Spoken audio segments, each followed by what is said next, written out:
TruthSeekah and/or its affiliates are not responsible for any strange phenomena that may occur during or after listening to this podcast, which may include the following: heightened senses of awareness, psychic abilities, UFO sightings, alien contact, time loss, out-of-body experiences, ringing in the ears, ESP, lucid dreaming, increased synchronicities, astral projection, telepathy, stronger intuition, levitation, miraculous healings, and/or remote viewing. Please be advised to listen at your own discretion.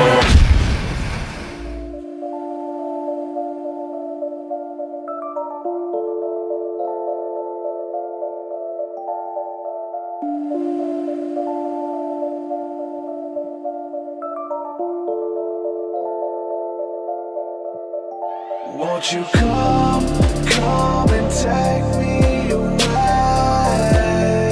I just wanna be with you. Won't you come and take me away? To a place to walk on troubled seas, faith to stand when I don't believe. I just wanna be with you. Won't you come and take me away? I just wanna be with you. Won't you come? You are now locked into the TruthSeekah podcast. Gargoyles! Psychics! Everything's ungodly! Dark savage! Streaming live at TruthSeekah.com. She's not a Christian! Give it up, y'all. Your portal to the paranormal, esoteric, and all things spiritual. She's tampering in dark-sided stuff! And now, your host, TruthSeekah. Ladies and gentlemen, boys and girls, how's it going? I'm your host, TruthSeekah. This is the TruthSeekah podcast. Excited and delighted to be with you guys today. Got an awesome show, awesome discussion planned for you all, and very elated to be here. So, want to give a quick shout out to all the Patron supporters, people supporting my podcast and my music and my work. Thank you guys from the bottom of my heart. Thank you so much. A couple new people just within the last day since we've been streaming, doing this. A bunch of new people are joining on. So give a quick shout out to a couple of these names here. Shout out to Kayla Parker, Noah, William Bray, and Elizabeth Vernier. Thank you guys for coming on and supporting the show, enabling me to do what I'm doing. And if you would like to support, please head over to patreon.com/TruthSeekah. There you get access to a bunch of cool stuff. You get access to extra podcasts, my full discography of music. I just went through my catalog yesterday of trying to go through every song I've ever recorded, whether it be with bands that I was in and group albums and efforts that I did. Any song that I'm featured on that I have recorded, I went through that and finally looked at it. It was overwhelming. I started back around 2005, and there was almost 200 songs.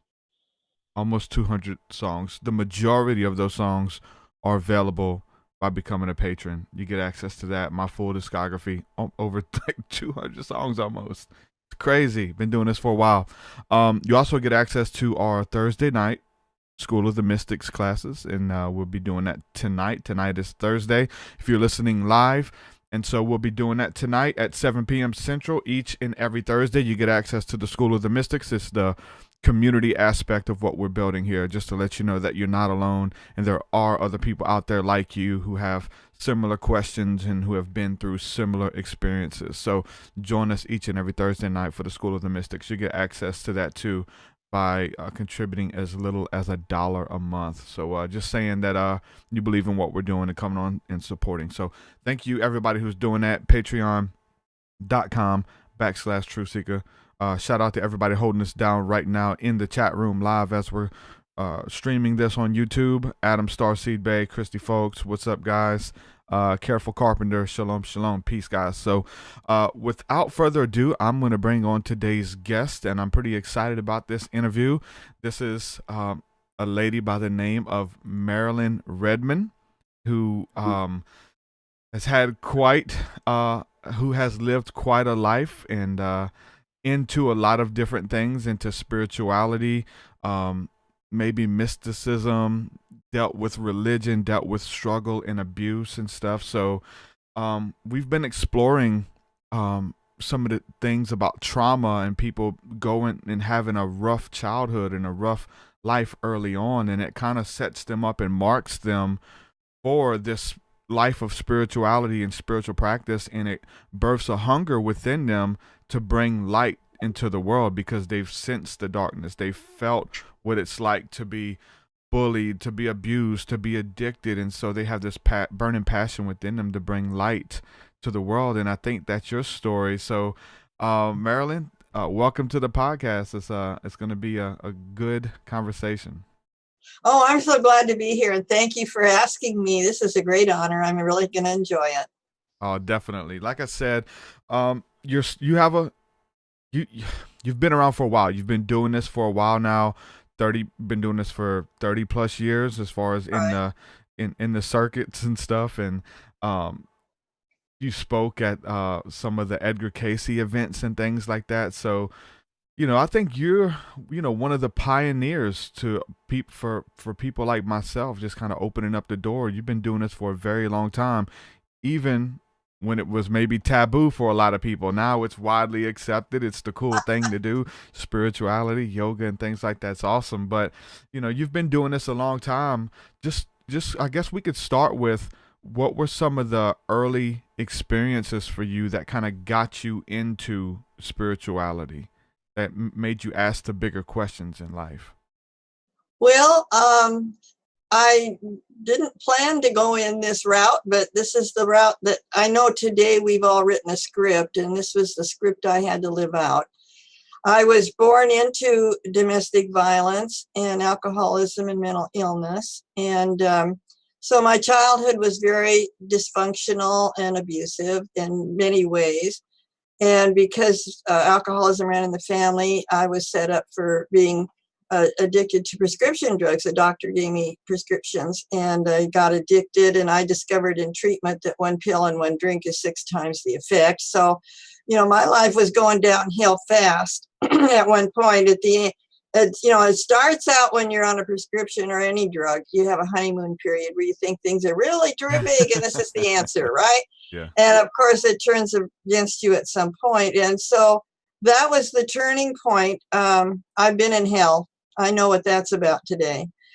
Separation from the love of the universe, as feels like hell. And so when I was in treatment, I was introduced to 12 steps. And I knew my body had told me I was dying. And I knew from the doctor's report, I was in a hospital setting for treatment. And he did an exam and said, you're in the last stages of alcoholism. To drink is to die. So I have not had any relapses or any problems with that. I've been able to stay sane, so to speak, through the last 33 years. This month, I have 33 years of sobriety. And I have found through the 12 steps took me out of religion. The 12 steps encourage you to meditate. And my church preached against that. Mm-hmm. And said you aren't supposed to listen to that inner voice, and that's the voice of the devil. So that was a very big struggle for me. But I knew that this was the only way I was going to live, is if I followed the 12 steps, and that's what it said to do. And in those days, I was very obedient too, and I didn't ask questions. So if you told me to do it, I'd just say how high. I just jumped. And so I started meditating, and that brought me into where I am today. Things started unraveling and opening up to me, and the answers started coming of what I needed to do and how my experience could help others. And that's, of course, what I've been doing for the last 33 years, is helping others to see that there is another better way in life. You don't have to go down to the depths I did. My husband tried to kill me, and I was trying suicide. That's how bad it was. And that one night I knew I wouldn't get home alive.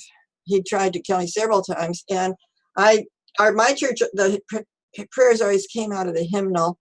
I didn't know how to do it from my heart in those days. I didn't even know that's what was happening. But spontaneously, I just said, God, I really don't want to die. And within minutes, he was off the road instead of driving like a maniac, because he was going to show me. He was in a rage.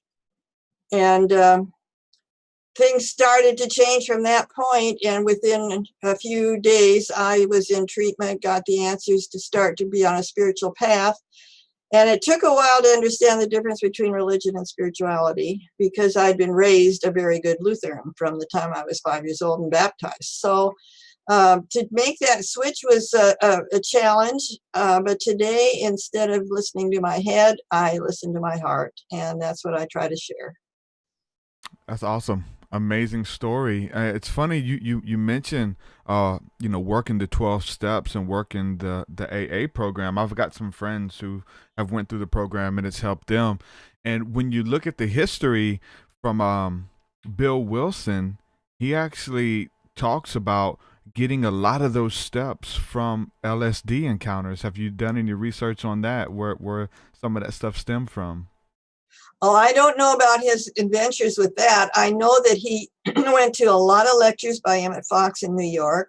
He was a great friend of Edgar Cayce, who I'm also in the lifetime member of the Edgar Cayce Association, which is very spiritual. Mm-hmm. And I know that he also was part of the Oxford group in Washington, D.C. It was where those were the first 6 steps, and then he expanded them. So from the Oxford group. So I know about his spiritual background, but I didn't know about that. Oh, I know he was into more than just alcohol and whatever. And I've also been in other 12 steps, but I needed everything you could give me. Al-Anon has helped me because I was raised in alcoholism, and Al-Anon's for the friends and families of alcoholics. And if somebody has a relative, a husband or wife, I do a lot of answers on Quora on the internet. And people will say, well, my dad, I can't get him to stop drinking or whatever. Well, if you have a dad or a spouse or a relative or a good friend, go to Al-Anon and you're going to find out the answers of how you can have a better life. And you don't change the other person, but you can come into a tolerance and an appreciation and gratitude for, the situations and see it from a better point of light. And that's what the 12 steps have taught me, is to look from my heart instead of the appearances. Mm-hmm. And that makes the difference. Let me ask you this, because this was always a controversial thing, because we talk about coming out of the church. There's a lot of people listening who are coming out of the church. Well, they're not coming out of the church. They're realizing that they are the church. Let's put it that way, right? That's a good way to put it. Yeah, they're coming out of formalized religion. So when we talk about AA, I remember friends of mine who they tried to, pray the addictions away from their kids. Their kids were struggling with drugs and alcohol and things like that. And they would, want to go to AA, but the parents and people in the church was like, no, don't go to AA because it's not of God. There's the only way you need to kick your addiction is go straight to God or go straight to Jesus. Don't go to AA because it's this formula and stuff. So there was always a lot of pushback from the religious community when it comes to the 12 steps in AA. They say you don't need 12 steps, you need 1 step. You need to hit your knees, find Christ, get delivered. And there was always something that kind of stood out to me with the 12 steps was like, they would always say that once an alcoholic, always an alcoholic. It's a disease and I'm always going to have this there. And the Christian mindset was like, okay, you can be delivered. You don't have to be an alcoholic anymore. You could be set free and that can be gone. Where's the connection there for you when it comes like, this is something that always plagues me, or this type of addiction that will always be there, versus I'm set free, I'm no longer tempted? Or is it always still there some ways? Because they, those people go on to say, I'm an alcoholic. Even, 20, 30 years later, they're still identifying with, if I take 1 sip, I'm done. I'm done for. I'm going in all the way. Well, you've asked a very complicated question, but a very good question. What I had to understand was it is a dis-ease. If you're at dis-ease, it can grow into being a disease. Mm-hmm. So therefore, alcoholism is, according to the American Medical Association, a disease, because it leads to insanity or death. And if you don't have an intervention, which can be done in the 12 steps, Now, the 12 steps are definitely your connection being regained in an appropriate way with God. They don't have any religious affiliation, so Jesus is not brought into it. You go straight into the love of God rather than a person. So you're looking to the love of the universe to heal you. And yes, healing for an alcoholic is no desire to drink, even though this disease is still going in your body. And that's the other part people don't understand sometimes. It's a disease of body and mind. So the genetic element for me was running in the family. So to pick up, for me, I was just a sitting duck. To pick up a drink was to start the disease, initiating it and going on in my life, because I was set up genetically. And so genetically, you can stop drinking, and it doesn't change your being rational. See, a drug changes you from being rational. Mm-hmm. So you're a drugged person, and you're not making good choices. So when you quit the drug and you have a clean mind, and you can come from your heart with healthy choices that are good for you and those people around you, you can act in a loving way, and that's called recovery.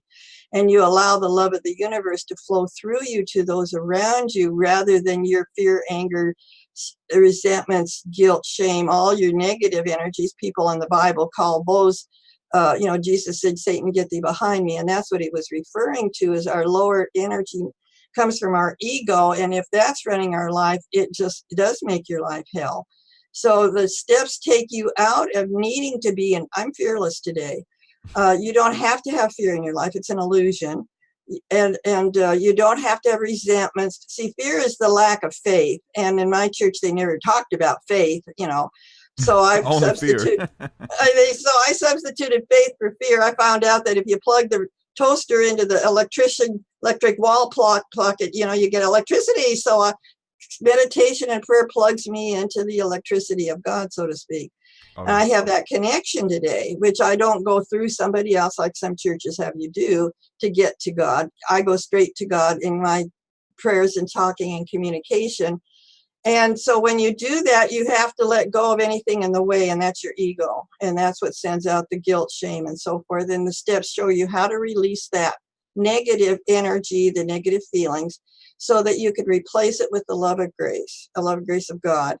And when you're living in that space, you don't want to drink, because you don't have to drink to feel good. You just are good. That's your experience is a good experience, and you don't drink to get it. You feel it naturally. Mm-hmm. So if I picked up a drink today, I might not drink alcoholically immediately, but it triggers the disease to reenact. And the disease actually never stops moving through your system. And if you pick up, it picks up where you left off. So for me, it would be to die, because that's what's left on my, so to speak, monitor.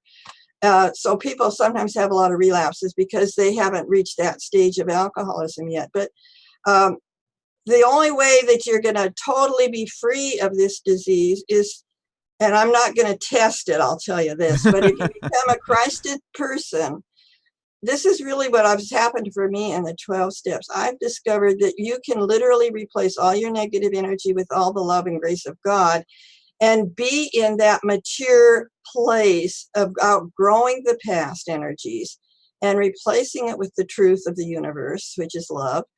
And you become a Christed being. A Christed being just means you have moved into unconditional love without judgment, criticism, or condemnation. And you are now coming from true love for, love your neighbor as yourself. And so that's a Christed being. And we all can move into that. Are we willing to remove what we've been hanging on to, our old childish immaturity, and grow up? So when you grow up and become a mature person, you're Christed, and you don't need to drink, because you're out there helping others. And the gratification of that is so strong and joyful. That's what I always wanted anyway, was to feel, I wanted some joy in my life. I wanted some peace of mind, and I have that today. And I don't have the feelings, and I can get a little down here and there, but, and I've been just, the last 24 hours has been a real maze of difficulties, and I've been getting through it just fine. We handled it as rationally as we could, and finally found some answers late last night to resolve it. It's an issue with this licensing of a car I stole. And the whole thing turned into a real jumble, to say the least. And the lady was so upset she was ready to sue, and we got that calmed down. But when you have a rational mind, you don't have to handle your problems so they become worse. And you can handle them so they resolve in a loving resolution. Oh, yeah. And that's what I help people with my counseling. How can we look at this situation, reframe it so that you can see it from a bigger picture of this was part of a situation, and what were the lessons, and how can we resolve it in a loving way for you and the people around you? And we can move out of these old situations with spirituality. And most of the time, and I'm not trying to put any churches down, because everybody's where they're supposed to be in learning. And if that's where they are, when they're ready to leave, they'll leave the church. But, churches tell you, you're supposed to follow our tenets, but the tenets tend to be man-made rules rather than the principles of love. And that, to me, is the difference between a church and spirituality. Mm-hmm.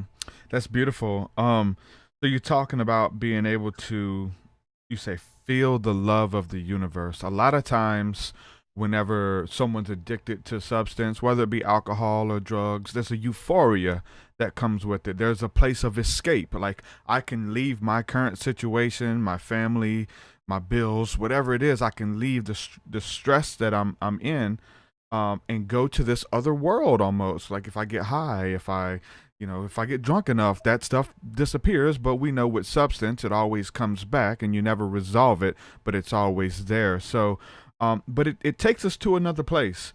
And I think that you're talking about feeling the love of the universe. I think that takes us to a euphoric place of oneness with God, and knowing that we're loved and we're cared for and everything's going to be okay.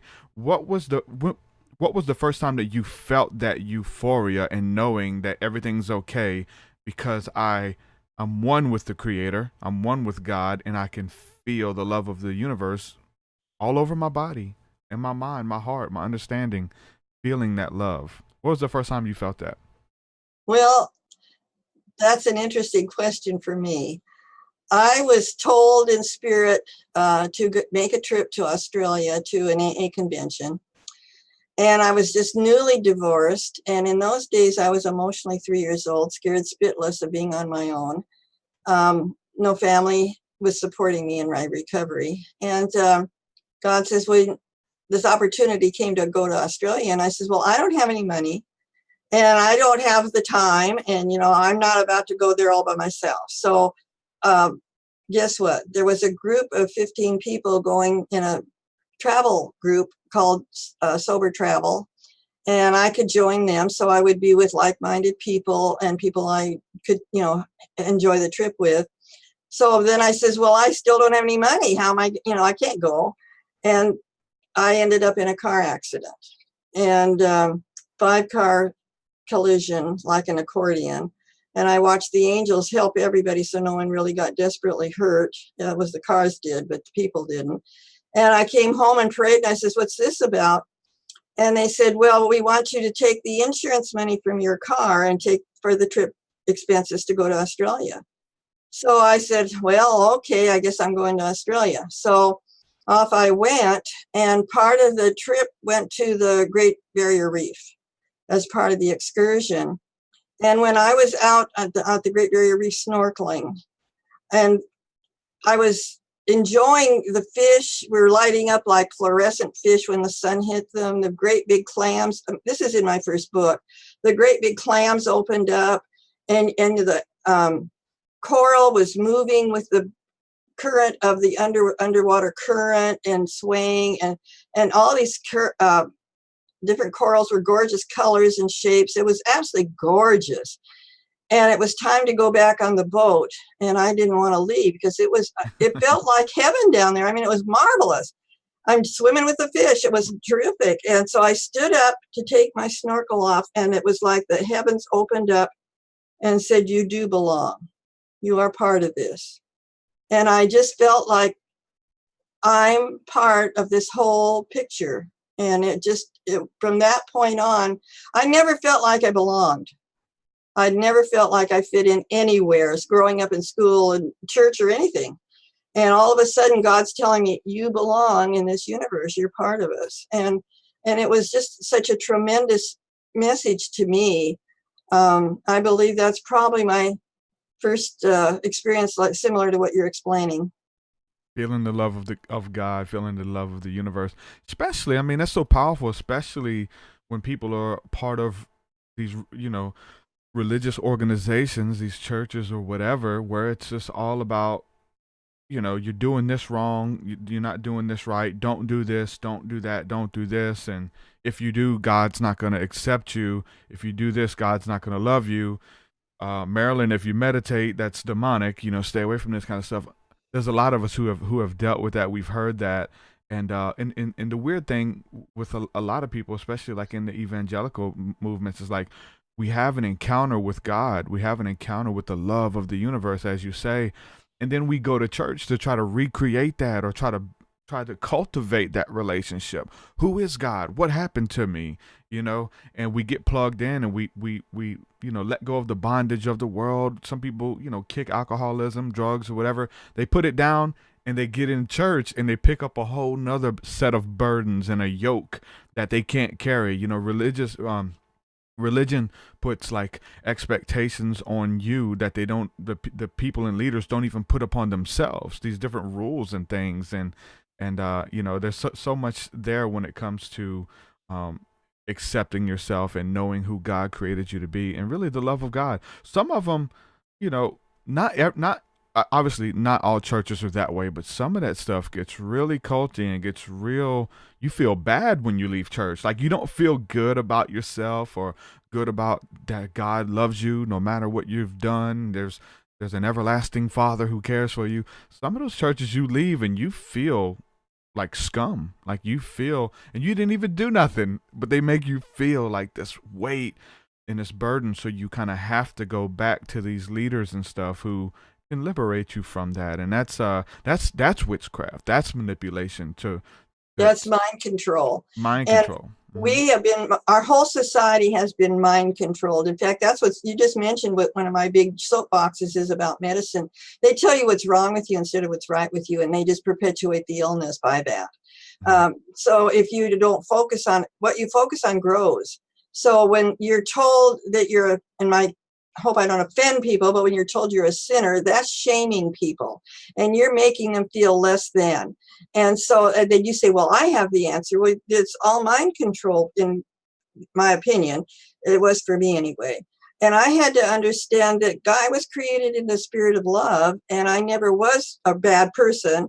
In fact, in one of my meditations a few years ago, the message I received was the silent voices. I do listen to it now. Said, Marilyn, there's nothing wrong with you, and there never was. You are a good person. And that was the most validating comment. My parents never said they loved me or I was a good person. It was always, if you aren't busy and productive, what's wrong with you? You aren't, you're not fitting in. You got to get the work done, and that's most important. And who you are doesn't count. And so the love of God is a validation. And churches that don't have that loving essence, it's kind of, sometimes they poke it in. It's like throwing a dog a bone. They'll throw in a nice little comment, and then the rest of it's still back to what's wrong with you. And so that's how they hook people. But that's how I got hooked into domestic violent marriage. It threw me a bone, and that was the nicest thing that ever happened to me at that point. So I bought it and stayed in there looking for more bones. And of course, things got worse and worse. So we've been deceived and as a school teacher, I was taught to love the child and not the behavior. And so I taught from that point of view. But most of the time, society says you're a bad person and this is what's wrong with you. And you can't have any self-esteem when that happens. And when you get self-esteem, and I've had to release all the negative energies to find the self-esteem inside, the love in my heart could finally safely open up and fill me and share it with others. And then I don't have to buy into what people tell me. I know today, as being a counselor, that when people talk, they're projecting their discomfort onto me. And I have enough self-esteem today. I can say, that's sad that they feel that way. That's not who I am anymore. And I don't have to buy their bullshit. I don't have to buy their comments just because they're making them. I can discern they're uncomfortable with their life, but I don't have to take it on. That's exactly right. I mean, we've been discussing that. It's usually nothing to have to do with you at all. It's usually nothing with you. It's you represent something that they don't like about themselves. Exactly. You're too free. I'm not free. I can't be free. I'm in bondage, but she's free. Oh, well, look what she's not really free. She has this, she's got that, she's doing this wrong, she's doing this wrong. And people project because they're upset that you're walking in a freedom that they only can dream of at this point, you know. But that's why we're supposed to respond with compassion and respond with love and see that person restored. And we can do that. I think love wins at the end of the day. And it's not personal. Nothing's personal. And the Bible is beautiful. It says that our battle is not with flesh and blood, with powers and principalities and heavenly places. So it's not that person, you know, your enemy is not that person. Your enemy is what that person's been through, and they're still holding on to it. That's what we have to deal with, the trauma and the things, the pains, and you trigger that person because you're free and they're still bound because they've been told by a pastor or a family member that they'll never amount to anything, that they'll never be anything. And here you are fulfilling your dreams. Here you are walking in freedom, and you trigger that person. Is freedom from the ego. Edging God out is the ego. And what I do a lot of research. One person called me a research journalist. I've got 10 books and on YouTube myself and blog and whatever. And what I've discovered is that the Bible was written 2,000 years ago for terms the people understood at the time. So today, I want to write a book about this one. I have a couple more books I want to write, my angel experiences and what the Bible really says. The Bible is really explaining your energy. And they used terms people understood 2,000 years ago. If you go back and check Tesla, he says, if you want to understand life, it's all about energy, vibration, and frequency. And that's what the Bible's describing is how can you change your energy into a higher frequency and feel the love of the universe, which is that higher loving vibration. Not doing in spiritually, you do it through the love of the universe rather than artificially through drugs. Because in my case, I got addicted to them. So was that the real way to get that experience? Not permanently and not in a real authentic way. It's a superficial way to feel high. And I can feel high I just sat the other day having dinner the other night because some really good things my birthday was last Sunday. And so we were celebrating and I just was having such a great time. And I haven't had a drink for 33 years. I mean, I just felt so great inside. It just was just oozing. And so, that's the love. And people called it God because they didn't understand energy because it's invisible. And so they had to label it with material, three-dimensional terms. And they don't understand that that's what life is about, is raising that's what Jesus came to say, was the energy needed to shift. Satan, get thee behind me. That's what he's talking about. And of course, the churches have made a doctrine out of it and creeds and whatever, and then telling you this is how you do it and this is how you don't, and then telling you you're wrong if you don't and follow their way. But the point is, if I come from my heart, I'll always be right. And I'll always be connected with God. And I am a good person. And what people do around me makes me today look at myself and say, am I still sending that out? So that's what's coming back. And so that's what I have. It's not the church telling me to change. And then they don't really tell you how. The 12 steps tell you. When I used to sit in church and hear all this stuff from the pulpit, but it wasn't really how to do it. Just you need to do it, but they don't say that. My Paradigm Busters Reveal the Real You book tells you how, step by step, detail by detail. How do you get rid of the Satan or the lower, denser, negative guilt, shame, fear, jealousies, 7 deadly sins? How do you get rid of those and replace it with the love and grace of God? So when you do that, you've moved into a higher consciousness, and that becomes a Christ consciousness. And churches don't really tell you. They tell you can't become Christ because Jesus is the only one. That's not true. We're all Christed beings releasing our human defects. And when you address your own defect and say, God, humbly remove this and replace it with your love and grace, you move into a higher consciousness. And that's what we're all trying to do, is move into a higher consciousness of unconditional love. And that's what the 1,000 Years of Peace is about. And we won't have that negative energy demeaning us and criticizing us and telling us what's wrong, as you mentioned. Going back to the addiction, you talked about early on that there was this, you were pretty much already like a candidate when it comes to alcoholism, alcohol abuse, and things like that because of your genealogy and because of your genes. Right. Has that led you to study generational curses at all? Okay, a curse is only a curse if you allow it to be a curse. But families buy into that and perpetuate it and drop that belief system down through the children. And the children learn from their parents, and the parents can't teach them what they don't know. So generationally, one day, literally, I stood in my family room and I literally felt the anger of my family from 6 generations go ploop, ploop, ploop onto my shoulders. I'm the one that's supposed to heal the anger of the family. What I found out about anger, and I teach a class every month about this, is if you're angry, you're a little 5-year-old throwing a temper tantrum because it didn't go your way. Somebody didn't do it the way you wanted them to do it, and it didn't do it the way you thought they should do it. Life ain't going the way you planned it. And so you're a little kid throwing a temper tantrum. And you know what? When I accept everything is falling together just like it needs to for where I need to be and what I need to learn, I don't have to be angry today. I don't have to be. My husband tried to kill me 6 times. When he died 2 years ago, I was in compassion because I had learned to pray for him. The woundedness he went through in his childhood, to play that part so I could learn to come out of it. You know, it really affected the people that we think are the worst enemies are our best teachers of how we can change into a better person. And they're there to show us that. Instead of us condemn them more and more, is to say, I thank in prayers, meditation, in an altered state, this works really well. You can't just say it in third dimension. You have to move into that's why I'm a hypnotist and do regression work. You do it in an altered state, that's now. See, otherwise you're not living in the now. So when you do it in that state, and I thanked him for playing that part. And all of a sudden, it was no longer an issue. I took responsibility for my part of what I'm learning to heal. We have to see that these people around us are teaching us to be better people. And I know today we all write scripts before we come in.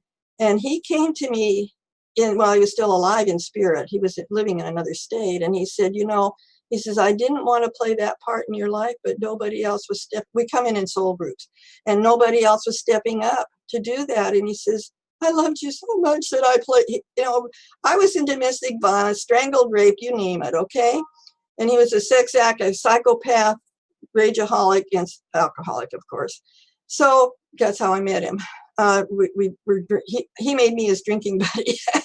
So, we have to come to a bigger picture of what's really going on in the energies. And it's not the people. He said, don't take it personally. It's not the people. It's the situations that we're healing. And they are generational. And my family has for years and years had these mindsets of being victimized and mentally controlled and so forth. And I'm hopefully changing that in my family. Amen. Good stuff. When you have these type of traumatic encounters, you're open up for spiritual experiences. We've been talking a lot lately about shadow beings and seeing those dark entities, those dark figures and stuff. People have had encounters with those. I know you've had a lot of encounters with angels, and I want to talk to you about that. Have you ever had any encounters with the paranormal and demons and things like that manifesting into this reality? I have done several exorcisms, yes. And it's dark energy, attached to people. And to release it, it takes the love of as heavy an energy of love as the demon is to neutralize the energy, and for them to be willing to release that. One exorcism took over 3 hours because she kept inviting. She had such a poor boundaries that she just kept letting them come back in and come back in. Generally, it can take a couple hours then or less. Some have actually left sooner. And angels are the higher energy that God's, you might call them helpers, coming into. I mean, I've almost died 12 times, and angels have kept me alive and well. I've been off the cliff of the Grand Canyon. I went off the cliff at the between Banff and Jasper in Canada at those national parks. Almost went off the cliff and going to see my great-grandson a few years back, and God pulled me out of my body. She put me over the cliff and said, see, that you aren't going to be hurt. Your spirit won't be in your body. You won't go down with the car. So don't worry if that happened. You'll be, so angels have been there for me in so many situations.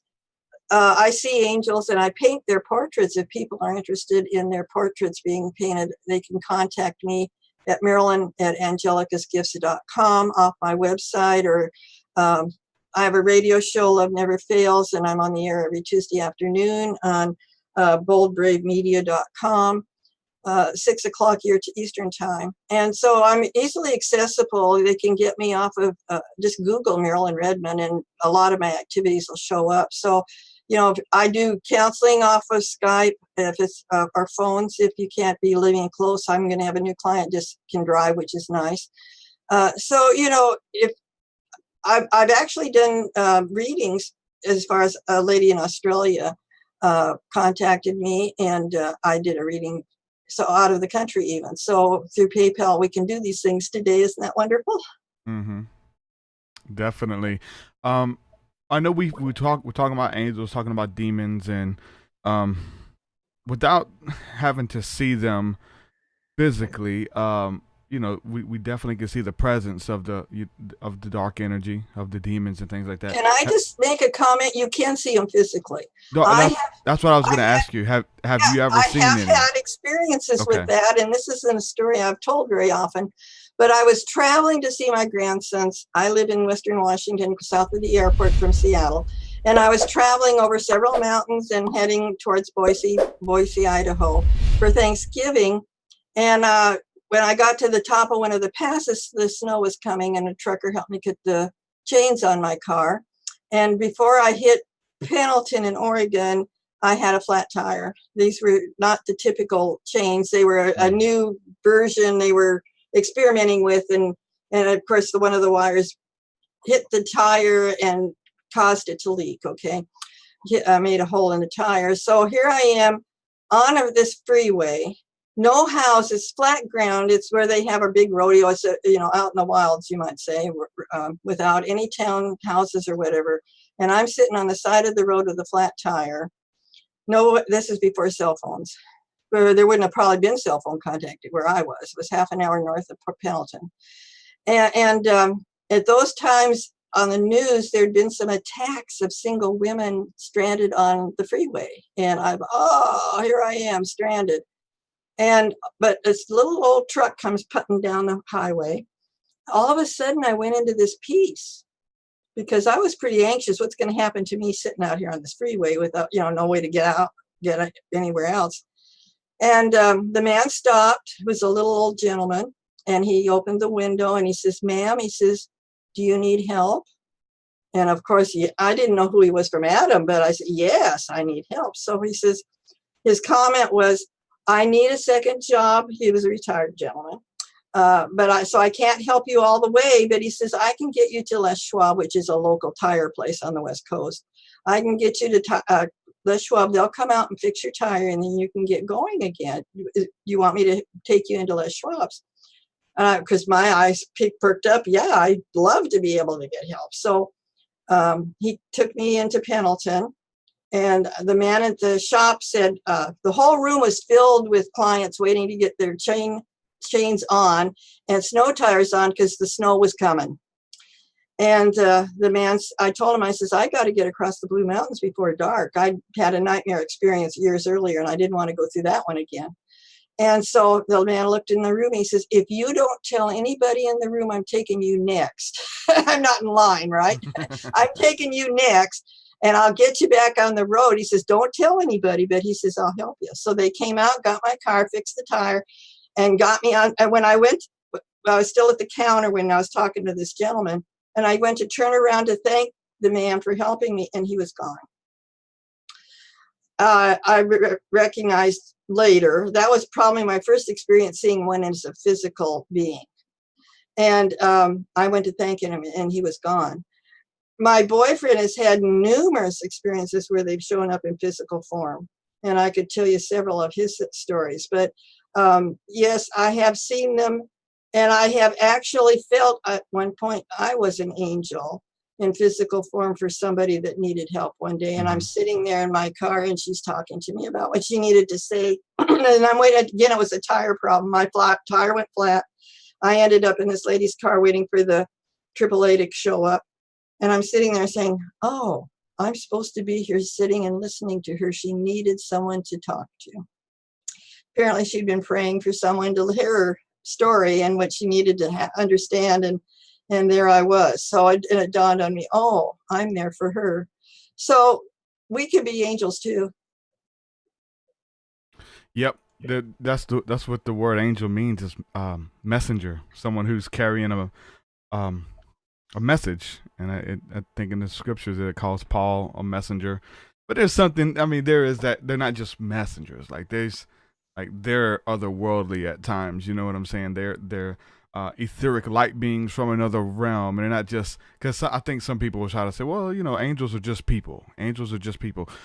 They can be people, but they also can be etheric light beings as well. You know, something that carries a message, or a spirit that carries a message. Like this spirit is coming with a message, a feeling, a vibration. That's a message to change the way a group of people are feeling, a city of people are feeling. Like really, you know, it gets pretty deep. But to come and change it, it talks about in the Bible, it talks about like the spirit of confusion, or the spirit of joy, the spirit of slumber, spirit of deep sleep.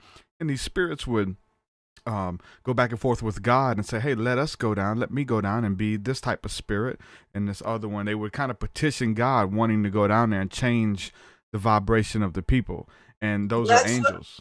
Pardon me, but that's what my Paradigm Busters book is all about. We can change. We don't have to stay at the level we are right now. I created a diagram and a chart in my Paradigm Busters book, which is also in my newest book, Finding Reality Beyond Fear, as the stairs going up higher and higher into higher vibrations. And that's what the 12 steps teach us, is how to move up those stairs. And we don't stay at one level. We have the choice to let that energy go higher and higher in us, so we can be that Christed or higher consciousness person coming from the love, unconditional love of the universe. And so we aren't stuck in one place. We don't have to be, so to speak, sinners the rest of our lives. We get to be, that's what Jesus was on the cross and crucified to show we can rise above our ego. And that's when he became, you know, he didn't die. He came back and showed people, I'm still here. And, you know, people went, actually, he was around for a lot longer than the Bible said after the resurrection.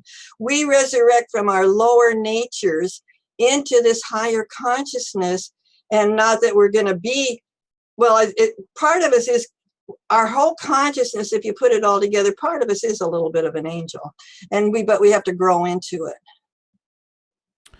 You talk about chakra energy and cord clearing. What's cord clearing and chakra energy? Well, those are two really good questions. Chakras are the energy sources.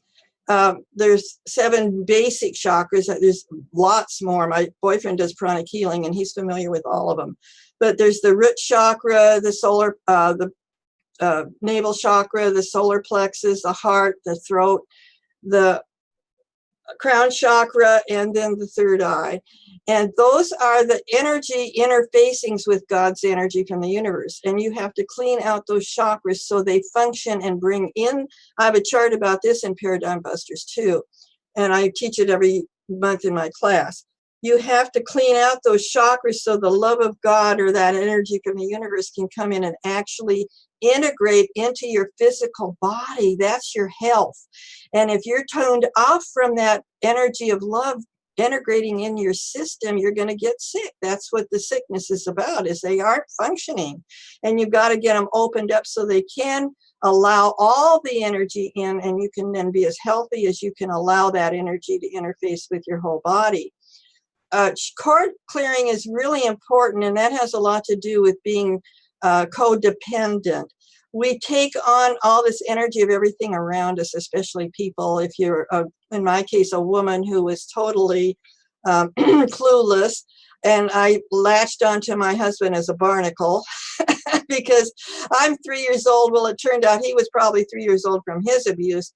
And the two of us are trying to be two children trying to be one person. Mm-hmm. And you have to learn to grow up and disconnect from, that's what Al-Anon's about. You detach, you stop the corded connection to another person for your survival and your self-esteem and being okay, because if they're okay, you're okay. You know, that's all this codependent stuff. And there is a 12-step program called CODA that helps you with this too. And you release those cords so that you finally can be your own individual self. And instead of being two people hooked together at the hip, there used to be a book called The Bobbsey Twins, and that was my husband and me. We were hooked at the hip. Today, I have a boyfriend, but he's a whole individual. I'm a whole mature person.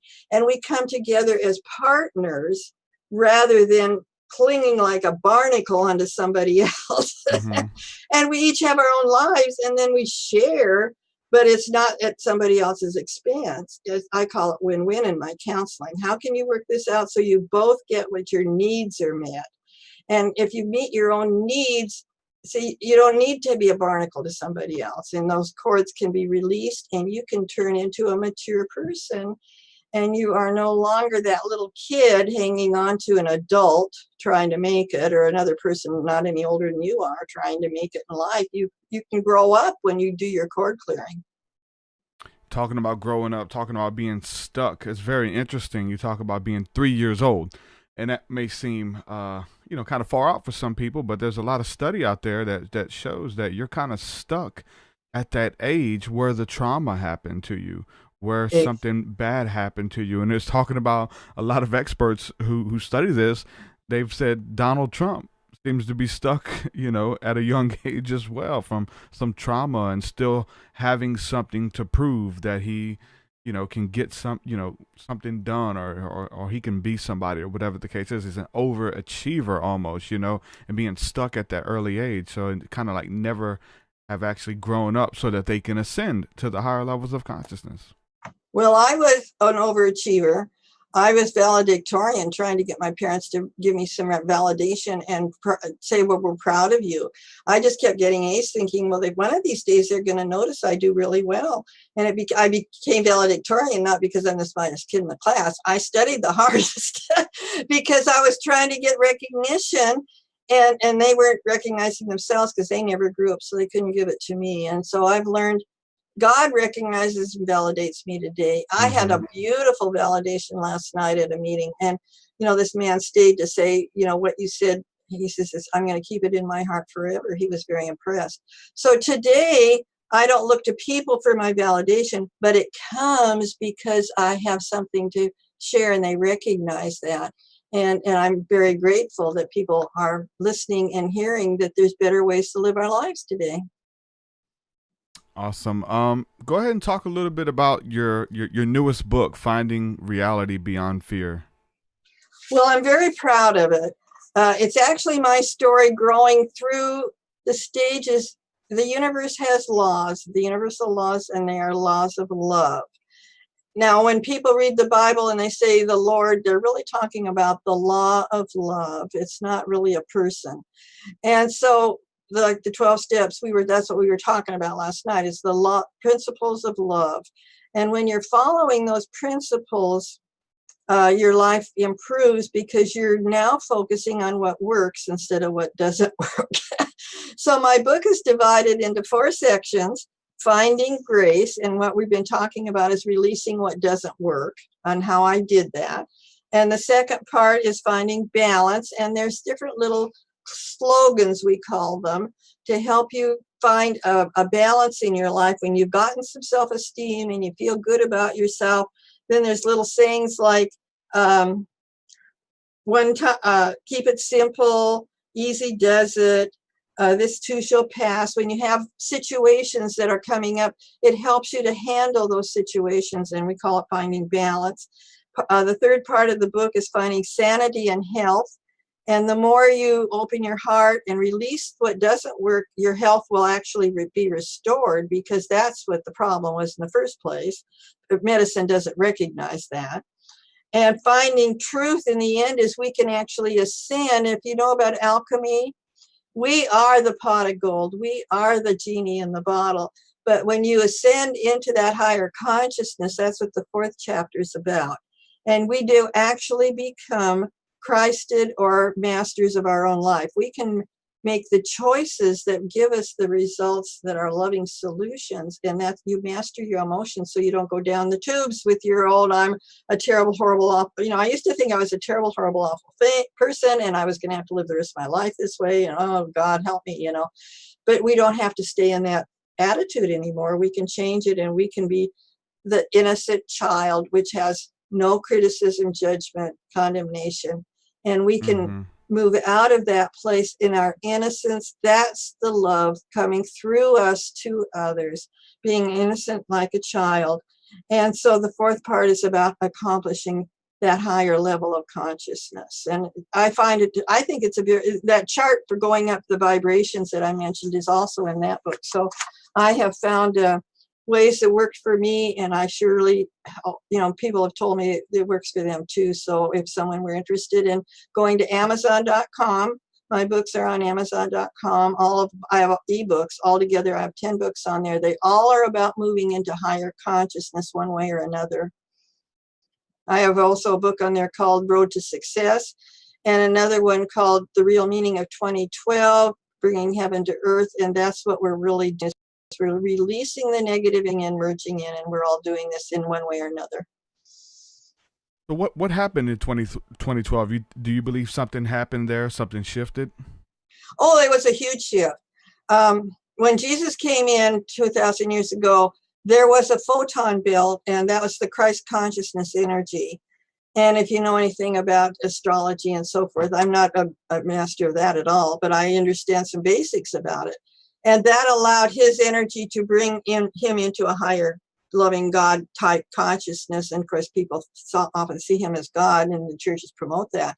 Well, as the universe is evolving and whatever, that energy was not sustainable on Earth. And so we went into like in history, we call it the darkness, the dark ages. And so then we started coming out of the dark ages historically. Well, at 2012, the photon belt returned, and the Christ consciousness started beaming to Earth again. And that's the energy around us and within us that we can utilize and access today to bring ourselves into that same place that Jesus brought himself. So the photon belt makes it possible for us to be supported in a loving universe again. And the people that did it without that energy, it was a real struggle. They called those the masters. And that's what a master was. They had overcome the planetary density of energy into a higher consciousness. Well, today, everybody can do it if they choose to do the work. I agree with you. 2012 was phenomenal for me. And reading the chat here live, a lot of people talking about how powerful 2012 was for them, and something happened spiritually. Definitely new levels for me in my awakening and UFO angelic contact, and it's been beautiful. So if you want to go ahead and plug your website before we get off here, people can go directly to your site. You got a lot of information on your website, and you have been well documenting your endeavors. There's a lot of stuff on your website. If you want to go ahead and share that link out before we go. Okay, well, I'd love to. It's Angelica's Gifts, ANGELICAS GIFTS. Angelica is my major angel, and Angelica's Gifts is what I call all my endeavors, because I wear many hats. And so it's all focused under Angelica's gifts, my books, my counseling, my writing, and the rest of the things that I do. So yes, it is full of information and videos too, and articles and a variety of things. And just click on whatever the parts of I'm also a retired teacher. I have lots to say about education. So, whatever parts of that I'm acquainted with holistic health and whatever, you'll find it on my website. And as I said, my books are on Amazon.com. My blog, I try to keep it up to date so you know what's coming on my radio show every week. In fact, this coming week will be past lives. I'm going to do a program on past lives. MarilynRedmondBooks.blogspot.com is my blog. And of course, I have over 100 videos on YouTube. So check out, I have videos for domestic violence and all kinds of lectures about that and my books and questions like we're doing today. So a variety of things on YouTube. Check it all out. Love to hear from you. If you wanted to contact me at Marilyn@angelicasgifts.com, be sure and give me, you can email me and you have a question or a concern. And I answer a lot of questions on Quora every day, about 1,000 questions a day. People come in and read, 1,000 people a day come in and read the answers to my questions on Quora. So you're welcome to get hold of me any way that works for you. All right, Marilyn, I really enjoyed this conversation. We'll have to do it again soon. Thank you so much, my friend. Well, thank you for having me. This has been a joy, and have a wonderful day. And thanks to everybody out there. I hope you're having a good day too. Awesome. Thank you, my friend. Thank you, and have a good day. Bye-bye. Marilyn Raymond, ladies and gentlemen. I enjoyed it. Sweet woman. Been through a lot. Sweet woman. Those who have been through a lot and are still going strong. Shout out, man. I love it. Strong people. Good stuff, man. Yeah, good stuff. There was a comment, we were talking about shadow beings. I've been weaving that into every other podcast here since me and Danny did ours. Shout out to Danny, he's in the chat right now. But it was Home Sauce in the chat mentioned talk to somebody who does meth, and they'll tell you all about shadow beings. You're right, man. It's weird when it comes to meth in the spirit realm. You know, I had a friend of mine, his dad cooked meth, and I really think that when it comes to what the Bible calls pharmakia, sorcery, it's the mixing and the creating like a witch's cauldron. You know, I really think meth is a witch's cauldron. I mean, you're putting battery acid and Comet, you know, would you clean the bathtub with, all kind of crazy ingredients into some kind of substance that you're gonna put in your body. And it changes your brain chemistry, the way you think, man, and it makes you sensitive to the other realms. A friend of mine's dad, at some point, he's born again now, but at one point he was cooking dope, and he was just like telling his son, which is a friend of mine, that he believed that meth could be like the real way that we can talk to God, by smoking meth. And it's all this crazy talk, crazy people talk. It's definitely not a way to talk to God. You're talking to a God, all right. God's with the little G. And when you're going around seeing shadow entities hiding in the woods, and people in your closet and under the bed, and paranoid and staying up for days on end, you know, that's the thing about it. It's like the opposite of true spirituality. When you think of crystal meth, it's such a powerful drug, and it's destroying so many people's lives. You know, you're staying up for days on end. That is spiritual. Fasting because you're not eating. Like meth heads and crackheads, they're not eating. They're going days without eating, and they're fasting sleep. So therefore, when you stay up for when you stay up for elongated periods of time, you become that much more sensitive to the spirit realm, and that veil is thin where you're supposed to be you got people who have stay up days on end. You know, they talk about like there's secret agents, cops hiding in the trees outside in the woods, and the devil's coming for them, and all kind of stuff, man. On these drugs that bad stuff can happen. So crystal meth, as people seeing shadow beings, are being chased by demons, and crazy stuff going on that. I had a friend of mine. He's an old hippie, man, and he's born again now. He loves Jesus. It's funny to hear him share his stories about LSD and stuff back in the day. But he had a story, man, that he was in his house tripping on acid, and he was freaking out, and he had this little leprechaun demon chasing him through his house, freaking out, scared to death, and he runs in his bedroom, and he slams the door, and the troll, the demon's trying to get in there to kill him. He's freaking out. He goes to get his shotgun, the handle's wiggling, the door's banging, and he's about to shoot through the door. But about that time, he grabs it, opens the door, and it was his dad. His dad was trying to get in and through the door, and he almost shot through the door and would have shot his dad. You know, so you have to be careful, man, with pharmakia and with mixing chemicals and concocting things. You know, we talk about natural substance. I'm a proponent for psilocybin, anything natural that you can just pick up in the woods and eat. You know what I'm saying? That's a whole nother story versus like mixing. Let me take this lighter apart and use some of the fluid. Let me get this, you know, all this weird stuff and creating these crazy. You know, you're insane. You're a crazy person. That will mess you up. Don't do that. You know, being hallucinations and stuff that's scary, demonic stuff. Was talking about alcohol addiction. When I was a teenager, my mom was dating this guy. His name was Emmett, and Emmett's passed on now. I wrote about him extensively in my book, and I'm thinking about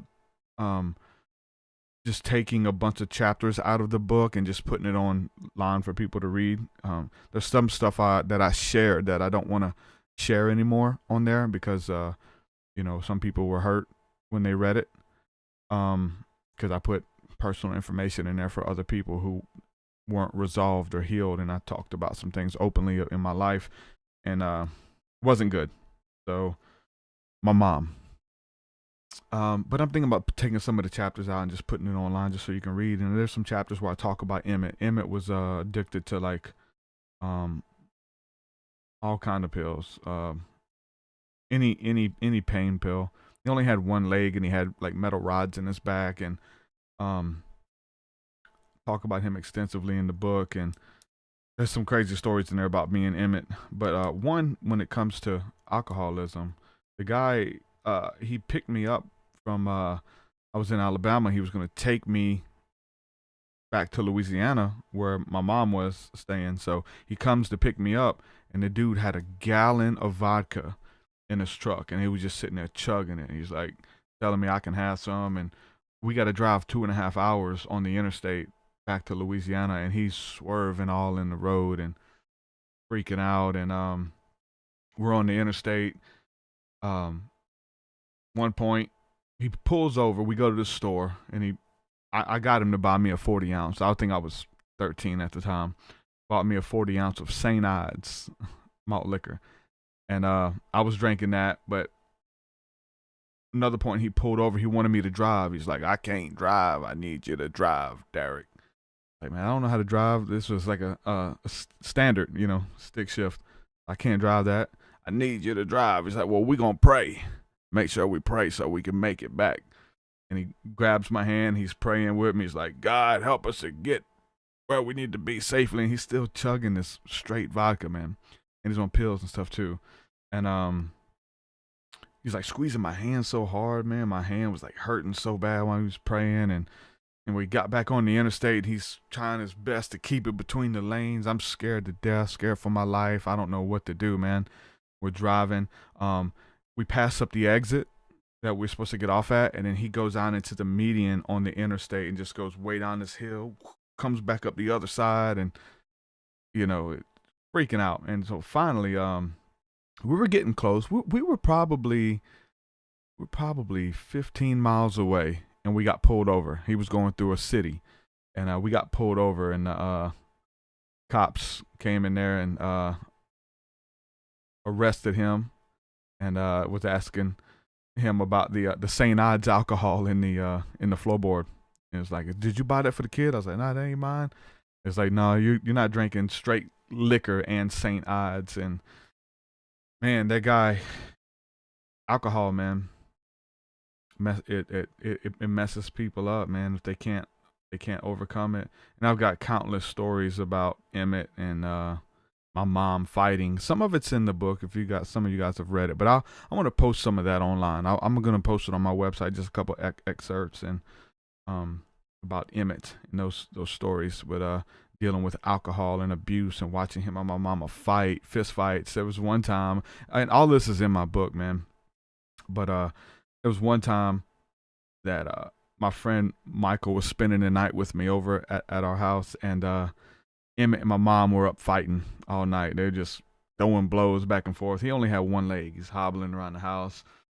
My mom's got him pinned down, and Michael was spending the night with me, and he's in the living room on the ground screaming for my friend, Michael, help me, Michael.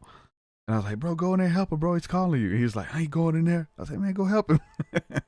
They're doing that, and then he comes, 5 minutes later, he comes hobbling down the hallway and sticks his head in the door. He's bleeding and stuff, and he looks at Michael. He's like, thanks a lot. No, why you didn't help him? And then I don't know, they just kept fighting the man, and something happened, and my mom threw a mason jar across the living room. That's one of the big jars that you would, like jelly and jam comes in. She threw it across the living room, hit him in the head, busted his head wide open. And he's sitting there bleeding out, man. This is insane. I'm a young teenager seeing all this stuff. He's bleeding out. And so my mom goes outside because the laundry room was outside. She goes to the dryer to get a towel to try to put it on his head. She goes outside. When she does, he locks the door, locks her out. She tries to come back in, and the door's locked. And he's sitting on the bar stool, just blood all over him. He's laughing. He said, they're going to get you for murder. I'm going to die, and they're going to get you for murder. My mom's freaking out, so my mom punches through the window of our front door and unlocks it. She's bleeding now, so she comes inside and holds it on his head to try to stop the bleeding and stuff or whatever.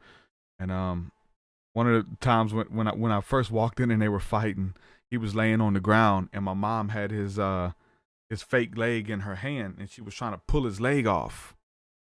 And she was pulling it, and it got stuck at the end of his pants. So he's laying on the ground, and the leg is stuck at the end of his pants leg, and she's pulling. It looked like his leg was like 6 foot tall, because she was just like had his leg up trying to pull it off, and he was like wobbling around. So it was just insane. But there was blood everywhere. There was handprints with blood on it. I think the ambulance did come. They treated him there, and he didn't go with them. But there was blood all over the carport, blood in the kitchen, and just blood everywhere. And so the next day, my wife, Erin, which we were dating at the time, it was her first time coming over. She was going to come pick me up. So she gets in the car. She comes over there to pick me and Michael up. We're going to go to the mall or something. She walks to the door, and there's like bloody handprints all over the wall and puddles of blood at the house. And it's her first time coming over to pick me up. What an introduction, man. That was just insane. I go into more detail in the book and stuff, but I'll post it on my website, some of those stories. Really interesting stuff that I've been through. But alcohol, man, you don't have to live like that. You're talking about abuse and domestic violence and stuff like that, man. Get out of those situations, man. You know what I'm saying? Like, get out of those situations. Anybody abusive and controlling, and I've seen, and I believe in the generational curses, man. I believe that energy's transferred down, and the same type of fights that my mom has done. She's been fighting. My mom's been fighting her boyfriend since I was born. Fighting dudes, beating them up and stuff. It's crazy. And I look at my sister, man. My sister fights her boyfriends. You know, I have friends, so I can look at their mom and then look at them. You know, every time, like, it's weird now. I have this vision when I look at women. I look at their mom and I can say, okay, she's gonna be her mom when she grows up. Like this woman, and if you know their mom, they're just like younger versions of their mom. If you haven't dealt with that, those issues, and the people I'm talking about, we coming from broken homes, man. It's probably different if you're coming from different lifestyle and everything's good, and you're coming from a loving family, and that's your curse, right? Love, you know, it's not a curse, it's a blessing.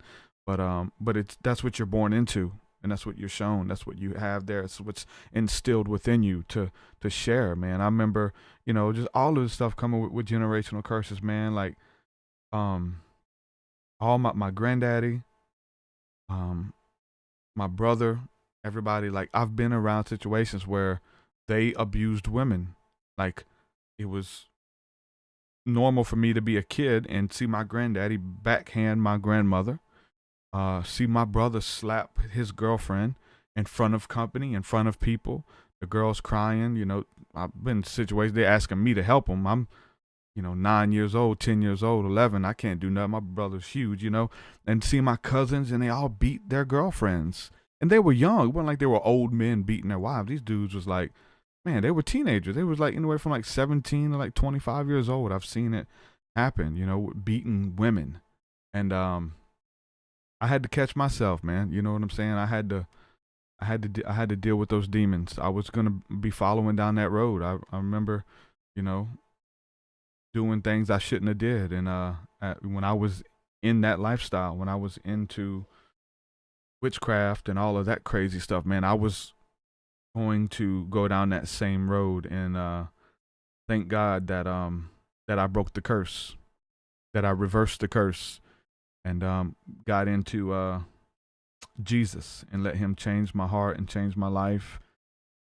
I think that's what we need to do, man. You can look at your parents, man, whether they're alcoholics or whether they're this, whether they're that, whether they're drug addicts. Look, like the dude I was talking about, I'm not going to name the names because y'all know these people.